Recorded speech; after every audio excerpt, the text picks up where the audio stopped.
Hey everybody, this is Dream, and today we have a two-game WNBA slate here.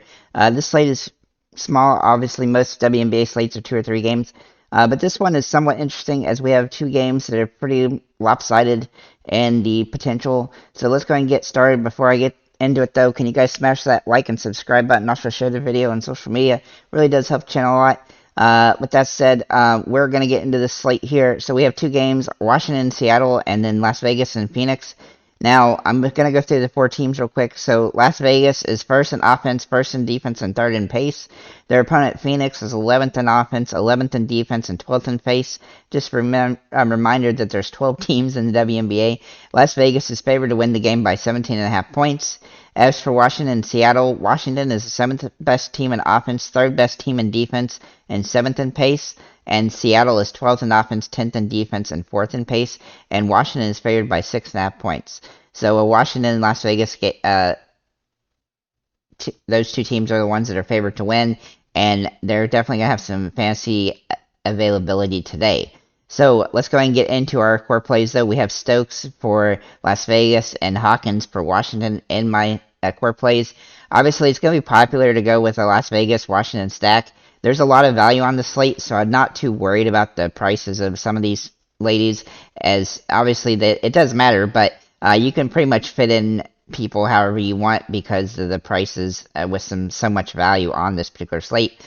With that said, it's also a limited slate when it comes to high expensive forwards, so that is a concern. But overall, it's a good slate, and I do like it for fantasy purposes.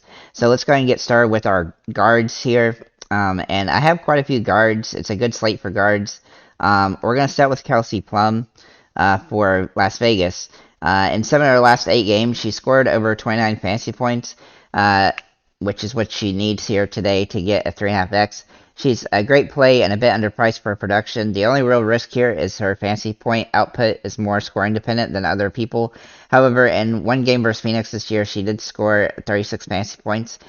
She definitely has a boost with Parker out as well. Then we'll look at Tarse for Tarse for Phoenix. Sorry if I'm butchering your names.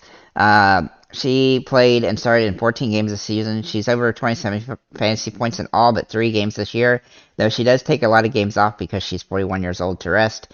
Her age and random bad games do make her risky, but she is a focal point of the offense when she plays, and they don't have a ton of scoring options available for them, and they are also big underdogs, so I do expect her to have a full complement of minutes regardless of what happens here today. Then we'll look at Cunningham for Phoenix. Before getting hurt, she had a lot of solid games this season. She's back in the starting lineup, though she's been slow to get going in the last 3 games. She does have upside with a good track record of scoring at least 15 fantasy points, and getting 20 fantasy points is possible here. Her minutes should be around 30 as well. However, she is a little bit risky since the last 3 games she's been under 20 fantasy points. Then we'll look at Sammy Whitcomb for Seattle. At $6,000, she's about the cheapest that I'm going to mention outside of the value plays today. She has 6 straight games over 20 fantasy points, and she's playing great basketball right now. She's in a tough matchup here, but she does draw some potential. She wasn't very consistent prior to those recent 6 games, but she does have a tough matchup today. The minutes are available right now, so she's worth a look. Though she is a little bit risky on the slate, but she does have some utility here. Then we'll look at Ariel Adkins for Washington, and I really do like her today. She's just at $8,300. Her fantasy points have risen a lot with Della Don out, and this matchup has really nice upside. She's also been over 25 fantasy points in 5 of the last 6, and she's been playing well and good scoring potential and a very good matchup as well, so she's a very good play. I thought about making her core play today, but I just chose not to. But she's definitely viable, especially at the decent price of $8,300. And then we'll look at Chelsea Gray for Las Vegas, who is the most expensive guard I'm going to mention here. As she's only had 7 games over the 3.5x that we need, which is 34 fantasy points. But she has a high floor, and she's only been under 27 fantasy points 4 times in her 19 games. Nearly all of her games are in the 27 to 32 range, and that's definitely very good on this particular slate. And so I do like her potential here. Moving into our forwards, I only have 3 expensive forwards to really discuss here, as it's very limited slate when it comes to that. Anybody over, and when I'm saying over $6,000 prices, there's just not a lot of top tier options. But we're going to start with A.G. Wilson for Aja Wilson for Las Vegas. She's only been under 30 fantasy points in 2 games all season long. Though she has only got 7 games over 43 fantasy points, which is what she needs to 3.5x today. But she does have a very good ceiling. And in 1 game versus Phoenix, she did score 40 fantasy points and played 26 minutes, which was a season low at the time. And she has a lot of double-doubles this season. Her minutes are pretty safe, but they could be a little bit lower today as a result of the matchup and potential blowout situation. Then we'll look at Ezzy Magbigger I'm butchering your name, for Seattle. In 18 starts, she has 11 games over 35 fantasy points. She's also only had 1 game under 25 fantasy points. She has a good floor and a high ceiling with several 40 fantasy point games throughout the year. The minutes may be a bit of concern in this game, but she's had 2 games over 38 this season against Washington. So she definitely has some good utility. And then we'll look at Hawkins, who is a core play as well. Her role with Deladon out has really expanded, as she's averaging more than 11 fantasy points more per game than when Deladon was playing. She's also starting now, and she's had 4 games over 25 fantasy points in the last 5 games, all starts. And this matchup is very good for her, as she started versus Seattle in June and played 29 minutes and scored 23 fantasy points. She's a really good, solid option today and draws really nice upside.